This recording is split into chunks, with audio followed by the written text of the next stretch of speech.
Welcome to Live at the Counts. My name's Chelsea Wilson. I'm a producer at Monash University Performing Arts Centres. I'd like to acknowledge the traditional custodians of the land we're making music on tonight, the lands of the people of the Kulin Nation. I'd like to pay my respects to elders past, present and emerging. Well, these really are extraordinary times, so we are so thrilled to be able to bring you live music every single Wednesday night as part of our new series, Live at the Counts. And tonight, kicking off our series, an exceptional artist, a Monash University School of Music graduate alumni. She is a vocalist, songwriter, composer, trumpet player, pianist, and vocalist. She's worked with artists including Vince Jones, Maceo Parker, Midnight Oil, and in 2020 released her solo record, Bed I Made, which has just been nominated for Jazz Victorian Artist of the Year for the Music Victoria Awards. Tonight she's playing an intimate concert just for us, and afterwards stick around for a special Q&A. If you've got any questions you'd like to ask, please put them in the chat. So stick around after the show for the special Q&A. So please join me now in a huge digital welcome for the incredible Audrey Powne.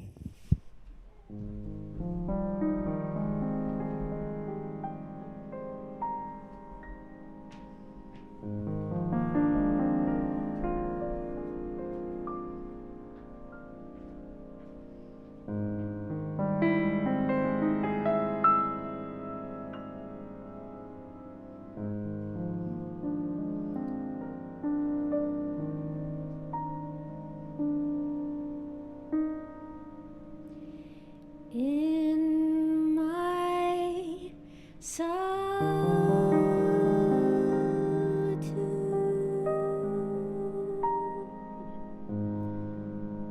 you haunt me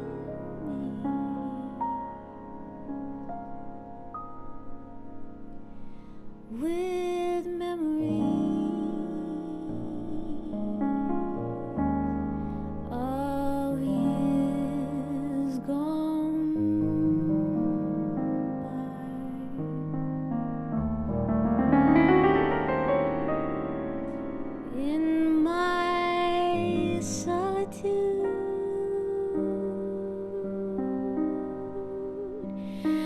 you taunt me with reveries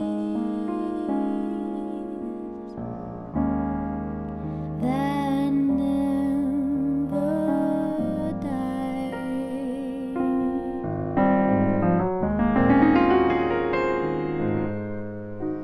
I sit in my chair, filled with despair.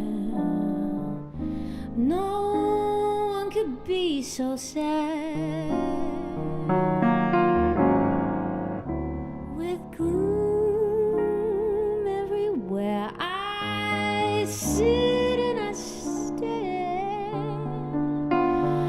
knowing I'll soon go mad in my solitude.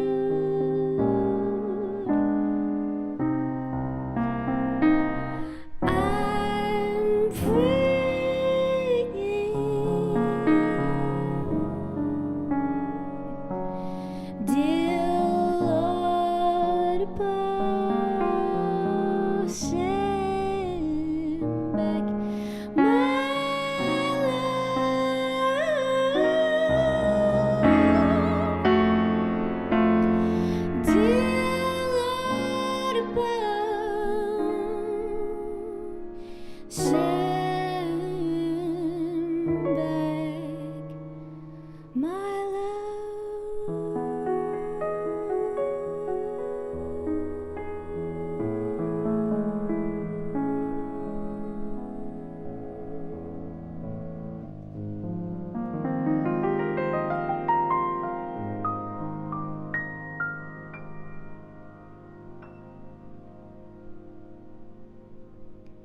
That was some relatable content about solitude.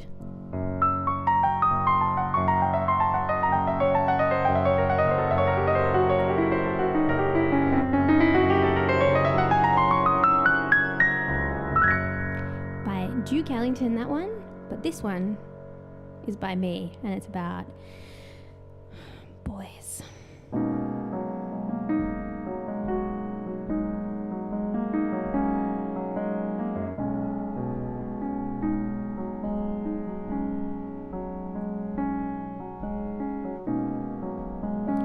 When you bought me roses, I should have questioned your motives, but I was young and you seemed devoted,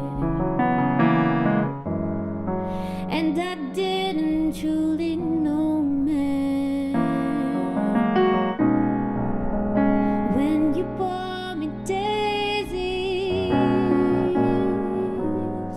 I didn't know you were shady. I was in love and things were easy, but I never thought you'd find another lady. It feels like deja vu, each girl we run into. Tell me, did the others get the best of you? And now that we are through, won't you tell me the truth? Did the other girls get flowers too? Did they get flowers too?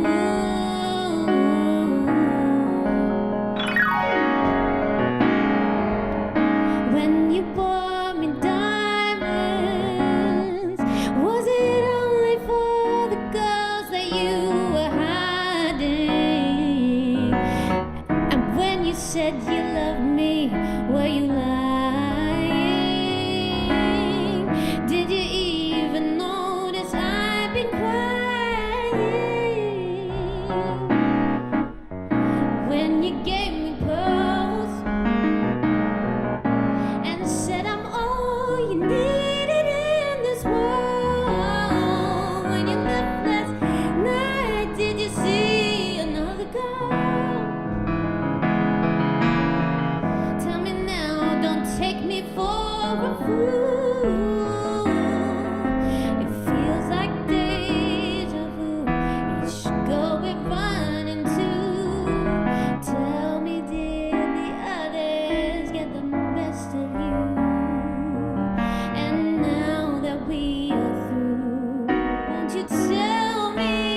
Thank you so much. Feels a bit arrogant to say thank you so much and just assume that you're all applauding in your lounge rooms. Or maybe you've already turned it off. Who knows? Thanks to my mum for the title of that song. She gave me some potentially good advice. She said, never trust a man who gives you flowers. And that bitterness has really rubbed off on me. No, I love my mum. She's amazing. I'm going to play something that is new.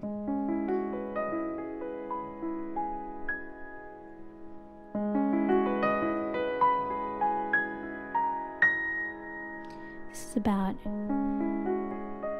ADHD. Take your pills, don't cry.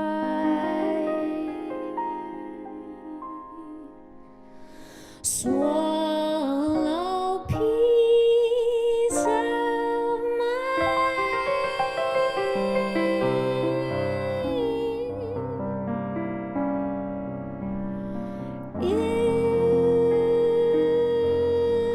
Infiltrate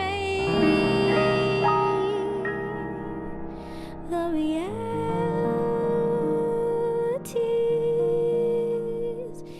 they propagate.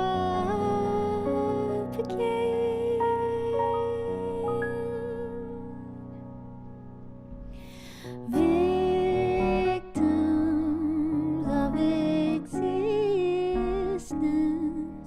on the outside of a consciousness designed by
Thanks.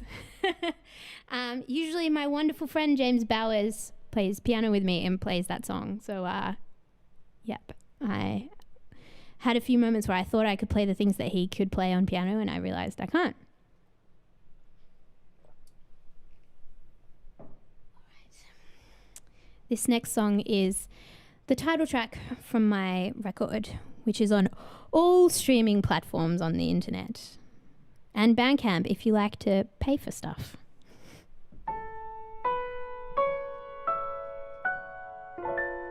It's called Bed I Made.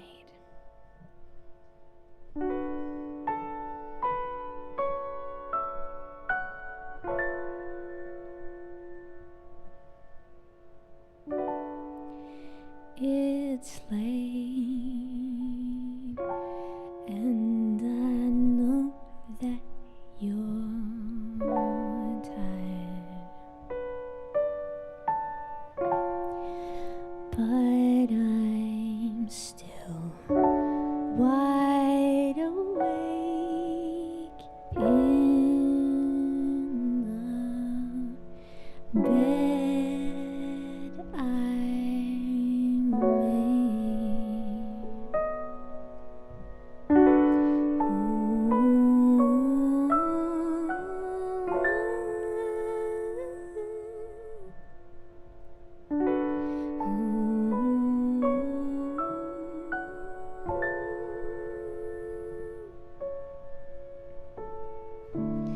I know you've got nothing to say,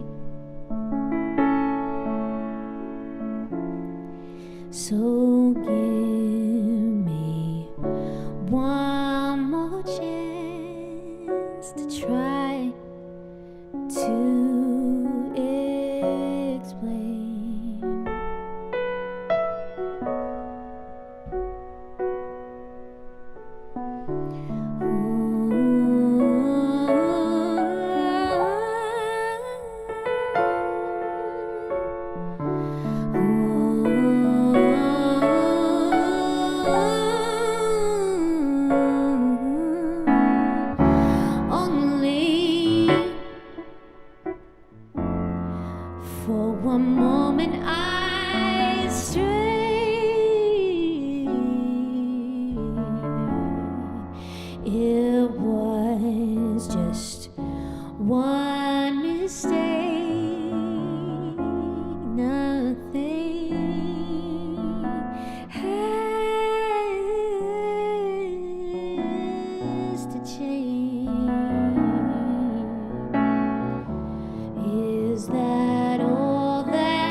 If anyone's playing a drinking game at home of how many times I hit my head on the microphone, that's 2 so far. Maybe more. Okay. I was in a band for a while called the Do Your Thangs, which then became a band called Leisure Centre. We made an album called Mindful, which was out on Hope Street Records, still out on Hope Street Records. Shout out Hope Street Records. 3 times, Bob. 3 times I said it. It not that many people listen to it, but I think it's an amazing album. And I'm going to play this song that I really miss playing with that band.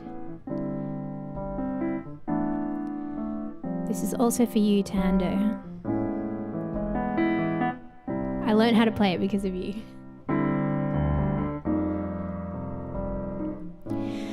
I didn't know you felt that way. If someone is guilty, I'm to blame. Oh, and I just want to mention it's a shame that we don't agree, don't feel the same.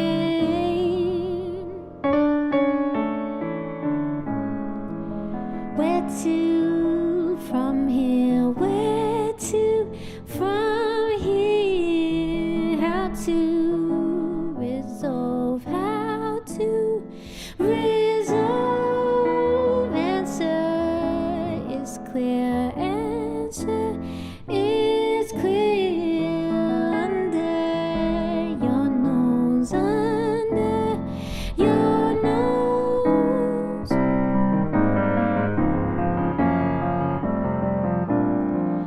This disagreement isn't great.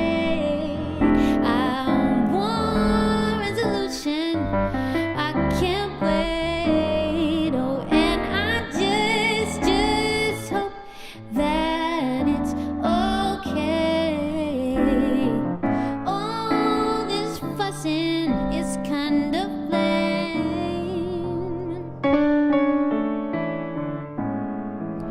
Where to from here? Where to from here? How to resolve? How to resolve? Answer is clear. Answer is clear. Under your nose. Under your nose.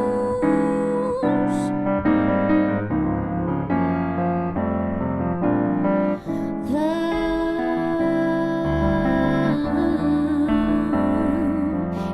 it's love,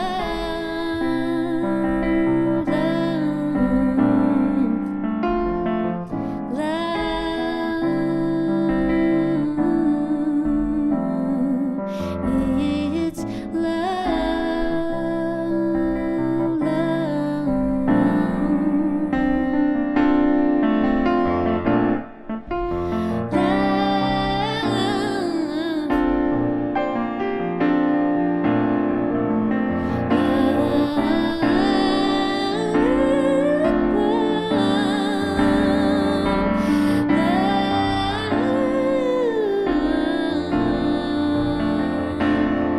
don't you know it's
Thank you. That was written by my friend Hugh Rabinovich. Yeah, that's why it's about love, and all my songs are about misery. Okay.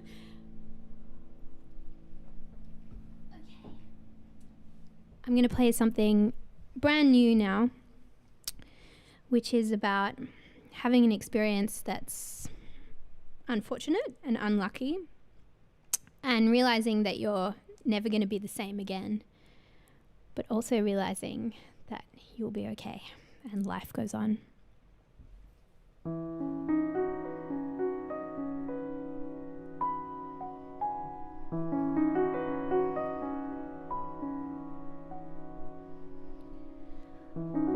Lost some precious time,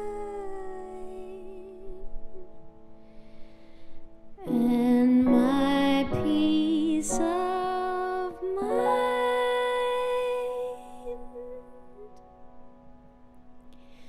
my body memorized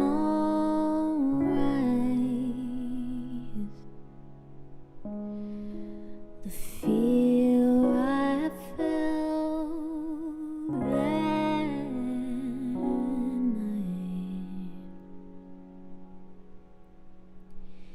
and I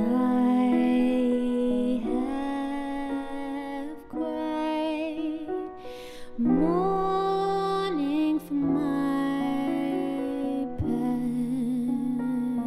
past life.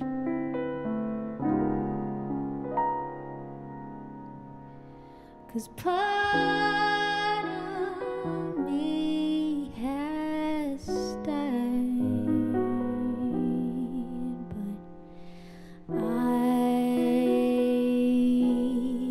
survived,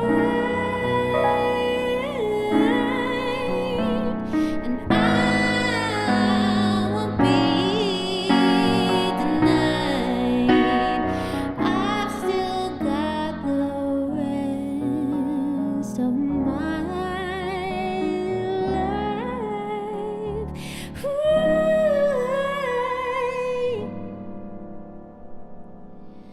Yes, part of me has died,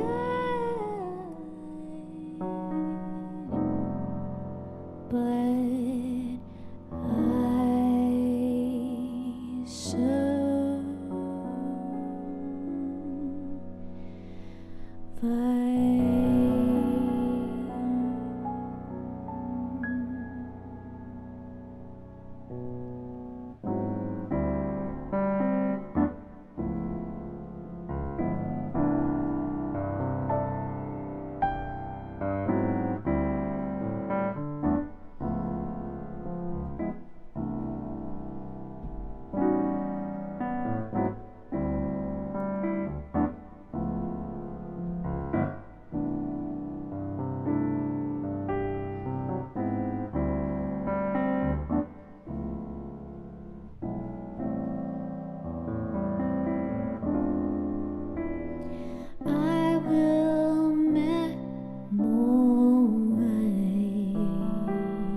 next to mine. Our fingers intertwine. Two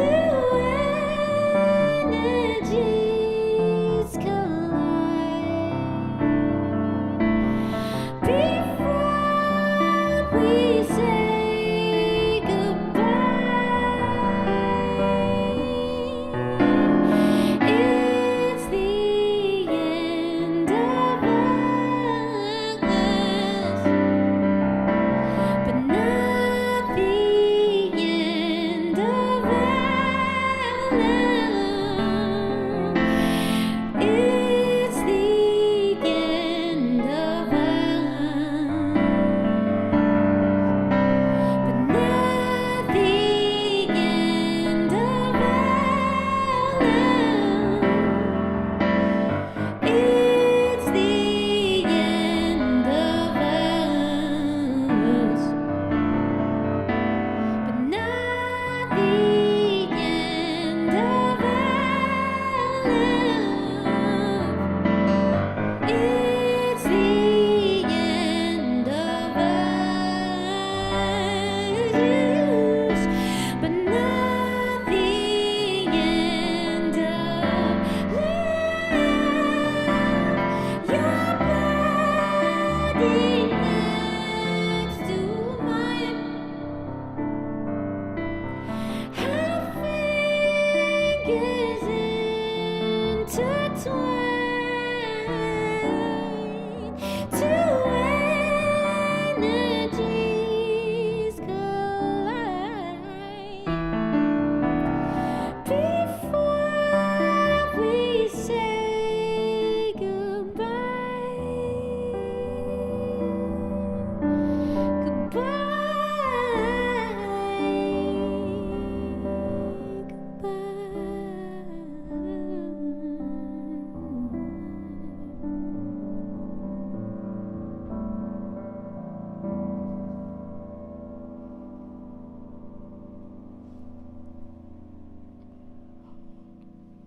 Ooh, it's a bit dark, that piano. Pedal. All right. I said I had no love songs, but I lied. You know, this was about a guy. It didn't work out, but at the time, it was nice. I was in love. And I was listening to a lot of Harry Nilsson. So he very much inspired this song. And so did the guy that I thought I was in love with. He inspired it too, in a way. I hate to say that now.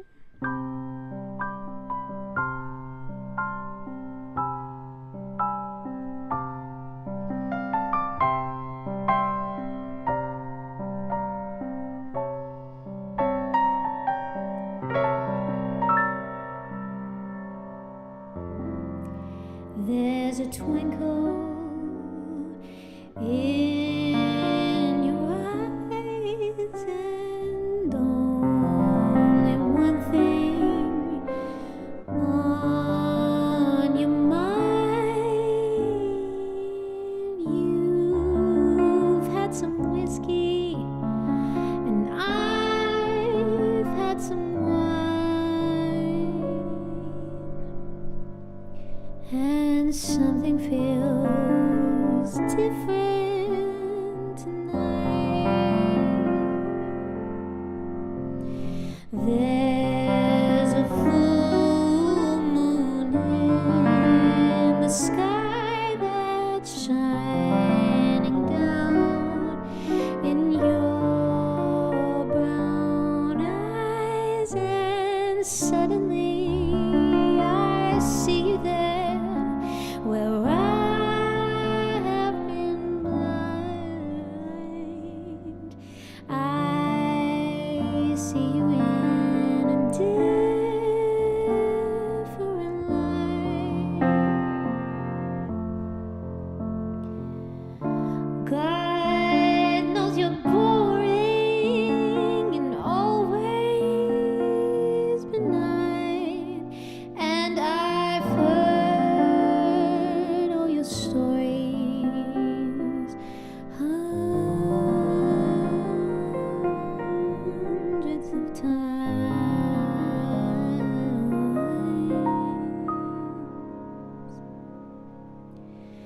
You're no Prince Charming, but I always find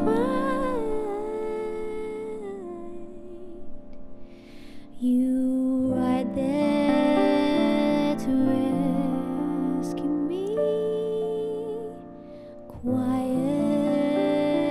and comforting.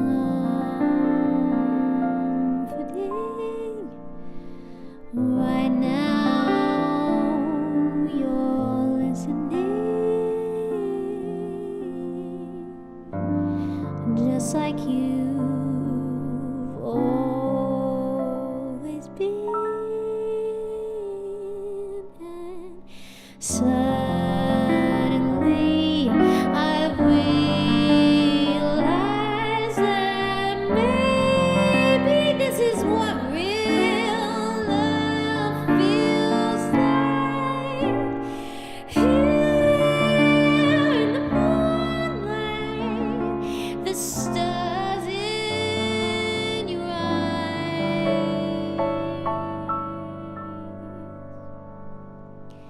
I see you in a different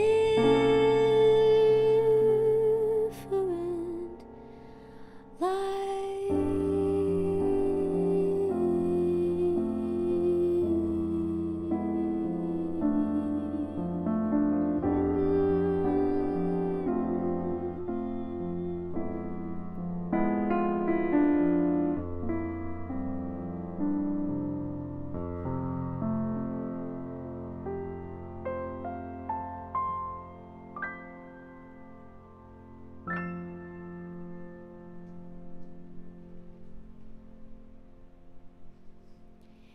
Thank you. I'm going to play one more song now.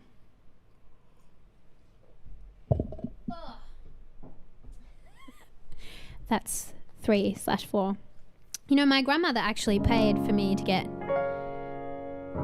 deportment, or encouraged me to get deportment and allocution lessons, which I never got. So, you know, maybe I should have got them. Right. This song is also on my record. And it's wildly optimistic. That's a good way of saying it's cheesy. I think it's really cheesy. But I like the chord progression. You know, when I wrote the lyrics, I was just caught up in like American optimism. I was in America and everyone was like, you know what? I'm 52 years old, but I still think I'm going to be a movie star. And I was like, yeah, man, live your dreams. And I got really caught up in it. We can change the world. One jazz gig at a time. This keyboard part that I'm playing now was played on my record by a very beautiful person called Devon Dixon, who sadly has left us for another realm. So I would like to dedicate this to him.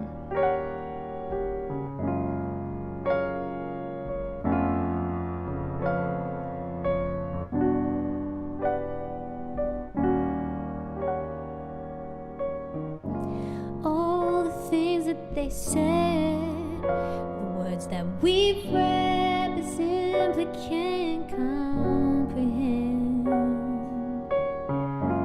All the things that we heard, all manner absurd, our visions got so blurred.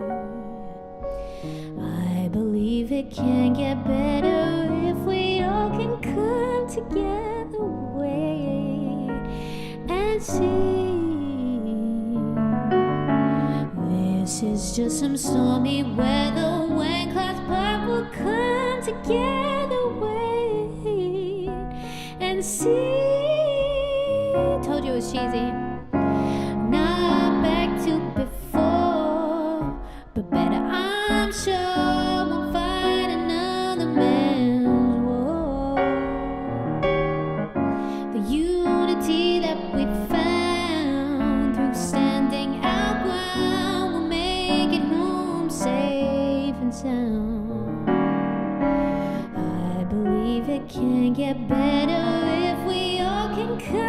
together, wait and see.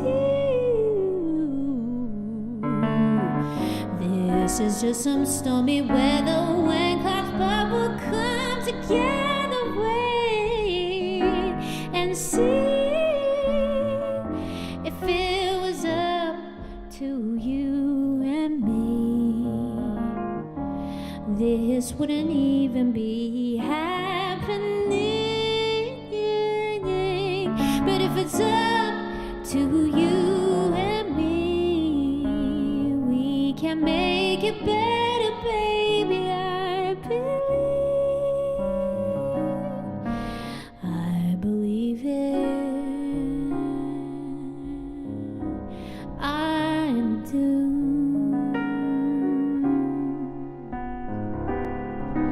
I believe it. I do. Oh, I believe it. You know I do. I believe it. You know I do.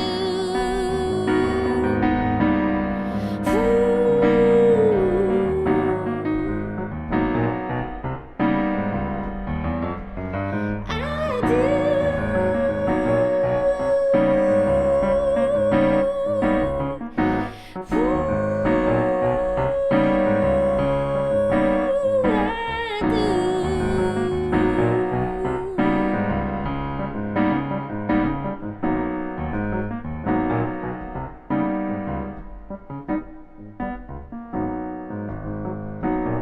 Thank you to the council.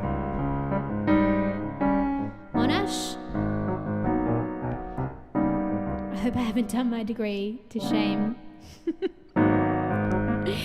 I did a degree here, but I did it in trumpet, not in piano and vocals, so this is not Monash's fault. I believe it. I do.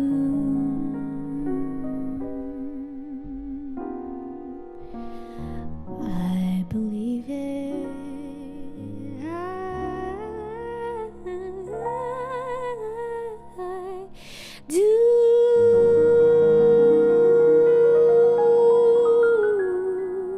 I do.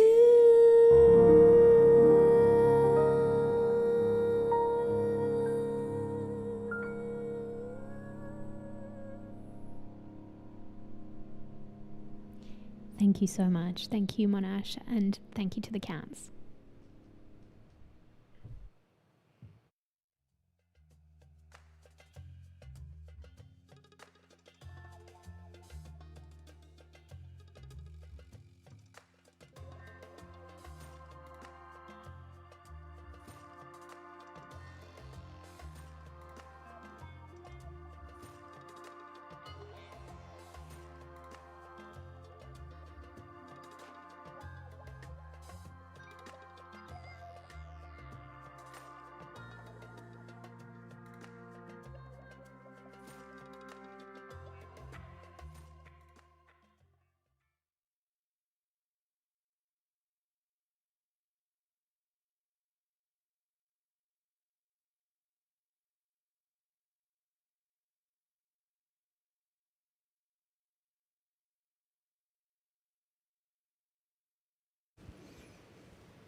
Welcome to the Q&A part of Live at the Counts. Audrey, that was so beautiful. Thank you. Thank you so much. I haven't done a gig for a while and I forgot what it feels like to be very nervous. We're so happy to have Thank you so here much. playing for us tonight. I wanted to say a big congratulations on your wonderful release, Bed I Made. Thank you. I know that was recorded in New York. Can you tell us a little bit about what it was like recording in the States? Yeah, I should say it's shortlisted for a Music Victoria Yeah. Award, not nominated. I recorded it in New York. I was extraordinarily lucky that the circumstances just sort of fell into my lap. I went over, I was on holidays, getting some lessons and hanging out, and then I went to, through friends of friends, I went to this party at a studio with a wonderful now friend, engineer and producer Tariq Khan, at a studio called Hybrid Music in Bushwick, and Bushwick is in Brooklyn. I just want everyone to think I'm cool. I know about Brooklyn, yeah. Anyway, I sort of was, hanging out. It was really cool. It was like a gig at his studio. It was Kendra Foster. For anyone who doesn't know, she used to be a backing vocalist in Parliament, and she's D'Angelo's co-writer. She co-wrote a lot of D'Angelo's stuff. She's amazing. And her solo stuff is incredible. Anyway, she was doing this show there. We were hanging out, and I was like, yeah, I want to record while I'm here. I'm here for 6 weeks. I'd love to record. And, he was like, yeah, shoot me an email, send me your stuff. And I sort of sent him an email the next day, and he didn't reply for about a week. So I was like, oh, well, whatever. I'll keep putting. And then he emailed me and was like, oh, what are you doing next week? I've got the studio and all these musicians are free. You can just come in and do your thing. And I was like, oh, okay. Yeah, lock it in. And then I had to write all the music in a week, which was a very stressful week. That's incredible. So a lot of that repertoire just coming together in such a short time. It's kind of a blessing for me personally, because I'm very bad at finishing things, I'm a perfectionist, so I will start something and keep I have ideas that I've been working on for 10 years, so it's sort of a blessing when I have a deadline. Nothing like a deadline. It's like you have to do it. And I did call my mum the night before and was like, I've made a terrible mistake, this is going to be a disaster. But I was so lucky. The musicians that played on my record were so incredible. They made everything sound wonderful. It was a beautiful result. Congratulations. Thank you so much. We've had some questions coming through where we can find your music. So we know it's available on Bandcamp. You can also stream it on Spotify. Yes, you can. Powne, Powne. Yes. Powne. Powne. That's and my it's last great name. to support artists by purchasing their music. So we highly recommend that. It's cheap. It's very cheap. So you were touring in the US and Europe with the Teskey brothers when the COVID pandemic first broke. I remember texting you going, Audrey, are you okay? You're coming home. What's going on? Too. What was that experience like for you? Oh, it was pretty sad, to be honest. I think I'm still in shock. I spent a long time working on getting a US visa and relocating to New York, and I was just starting to hit my stride. I had some other tours lined up that ended up being cancelled, and it was really one weekend. I actually had my first kind of real jazz club gig in New York at 55 Bar, which I was all like, woo, oh my God, I've made it. I'm playing at 55 Bar. And then it was the day that they announced the stay-at-home order, so literally no one was there. But yeah, it was devastating, but the reality of what it was like in New York was too much for me. I had to come home, and I really felt not being a citizen there was difficult. And it was bad in New York. It was really seeing, I think because New York is so iconic, seeing something like Times Square absolutely dead, completely abandoned. I rode my bike down there, was just shocking and dystopian and terrifying. And then I saw the field hospital in Central Park and was like, I got to get out of here. And I was very lucky that I got to. We're so lucky. Yeah, I got home just before it got difficult to get home. So yeah, we're so lucky that we got you back home. I don't know if my mum feels lucky now that she's had her 31-year-old daughter living with her for 18 months, but I feel lucky. It's such a challenging time for the music industry right now. As a Monash University graduate, I'm wondering if you have any advice for any students currently studying music. Yeah, don't stop studying music. This time will pass. It's hard. I'm just going to be honest. It's a different life. It's not, you won't get the security of having a job, and you'll have a job, but you don't get the security you get with, I guess, regular jobs, like being an accountant or a lawyer or something like that. But it more than makes up for it in just the variety, and it's so exciting, and I don't regret it for a second. And in this time, there have been moments where I was like, I should get a job. I really need a job. And then as soon as I think about it, I just remember how amazing my life was before the pandemic, and that will be back. I think it will be back stronger than it was before, maybe, because I think people will have realised how much they missed that. I know I definitely have. And then in a more practical way, I think just don't... I always think, like, you know, knowledge is power, and the more you know, the more you can walk into a room and feel confident in who you are. So I still feel like, you know, playing piano is a secondary thing for me. I'm still learning a lot with that, but I think the more that I learn, the more confident I feel. And I think, I still think what I learned here was to practice, and I still really stand by that. Thank you, Eugene Ball, for telling me to practice more. Keep practicing. Keep practicing. I know it sounds like it's easy to tell yourself that you don't need to practice, but that's what's great about going to a city like New York, where people really practice. And that's what's great about being at uni, because you're exposed to people that are really working. And if you want to do this as a job, do it as a job, you know. Work on it every day and wake up and, you know, touch your instrument every day. Yeah, it's not the glamorous part of it, is it? The reality is a lot of time with your instrument. You will be strange, and you will spend way too much time alone, and you will think way too much about how much your trumpet playing defines you as a person, and but it's worth it, because then you get to play, and sometimes, you know, it's most of the time when you play with your friends, it's really, really worth it. And over the last 18 months since you've been back in Melbourne, you've still been doing some incredible projects. I know you performed with Midnight Oil. You've been doing songwriting with artists like Kylie August. I remember you texted me that you were back in the studio working on your next record on the day that we went back into lockdown. So you set up the band, you started recording, and then it was actually pack up and go home. It was that was a heartbreaking day. But then I teach in a high school, and that school had an outbreak. So then I had to go into 14 days of isolation straight after that as well. But if you've recorded before, you will understand what this means. Like the drum setup. We had this amazing drum setup. We spent all day on it, and it was perfect, and it was wonderful. And my drummer, Michael Wallace, is incredible. We just started recording them. It was sounding amazing. And then someone came in the room and was like, lockdown. And that was that was when you couldn't believe that we were going back into lockdown, you know. I think it was July. But, you know, we'll do it when we can. Yeah, we were actually here. We were actually here setting up sound check for a gig. And I was supposed to do a residency here as well. They gave us a couple of hours notice. I had to call the band who were on their way in and say, actually, don't come. Yeah. Don't come in. It's locked down. We might go to an audience question.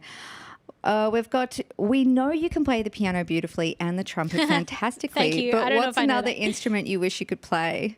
I wish I could play any stringed instrument, particularly guitar and bass. I did buy a Fender Jazz bass. Did you? Yeah, and my fingers started bleeding, and I was so bad at it, and it was so demoralizing to be so terrible at it. I don't believe it. I gave up pretty quickly. And then I sort of was like, there's enough bass players in the world.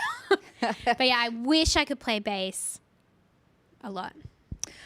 I wanted to ask you about some of your performance highlights. I know you've worked with artists such as the Teskey Brothers, Midnight Oil, who we mentioned before, also Maceo Parker, Vince Jones, Megan Washington. Is there any sort of moments that stand out to you, or favourite venues was another question that came through as well. Oh, yeah. Favourite venues.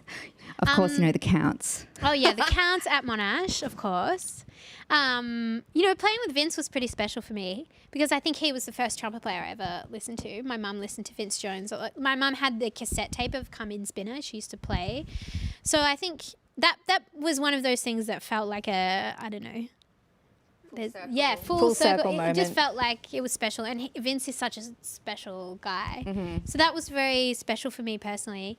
And then in terms of venues, like I was very lucky on the US tour I did with the Teskey Brothers. We played at a lot of kind of bucket list places. I played at Red Rocks. That was pretty amazing. And also this beautiful theatre in Amsterdam called the Paradiso, which was another thing that meant a lot to me personally, because there's a lot of D'Angelo. I've already mentioned D'Angelo first. I like D'Angelo.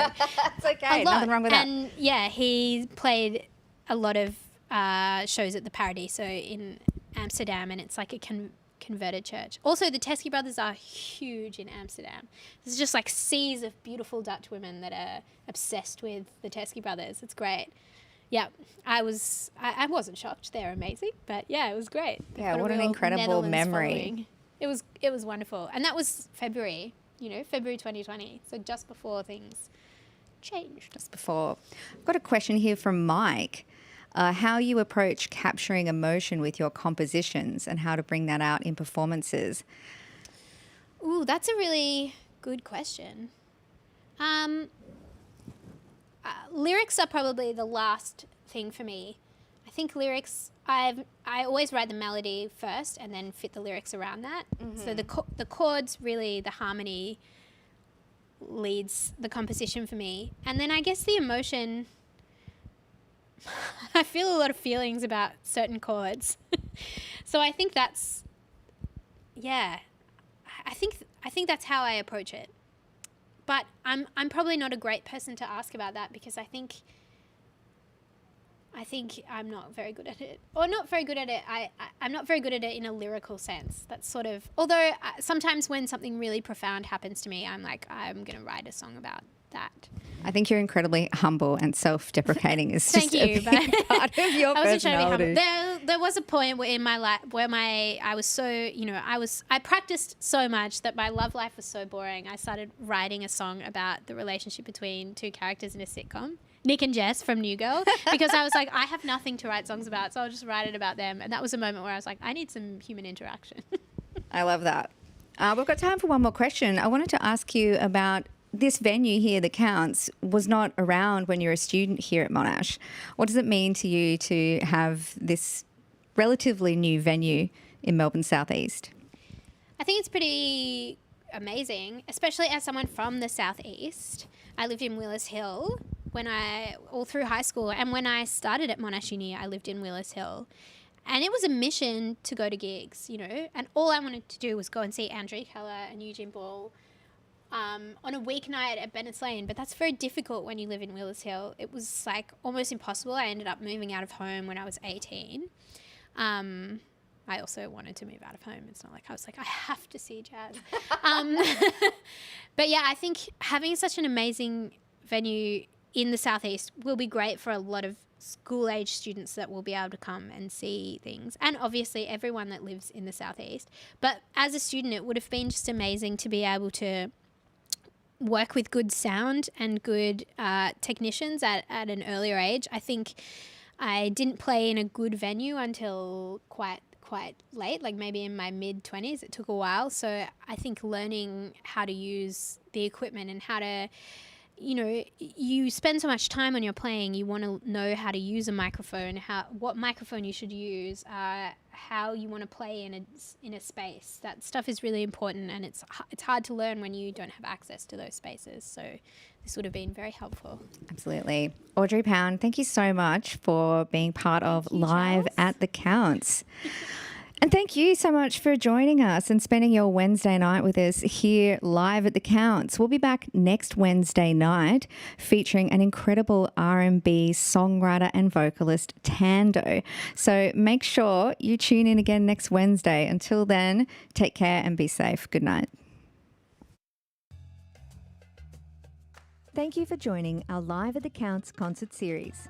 We'd like to say thank you to Monash University Performing Arts Centre's technical crew and staff for their incredible work. For information on future shows and more extraordinary live performances, follow @Monash PAC.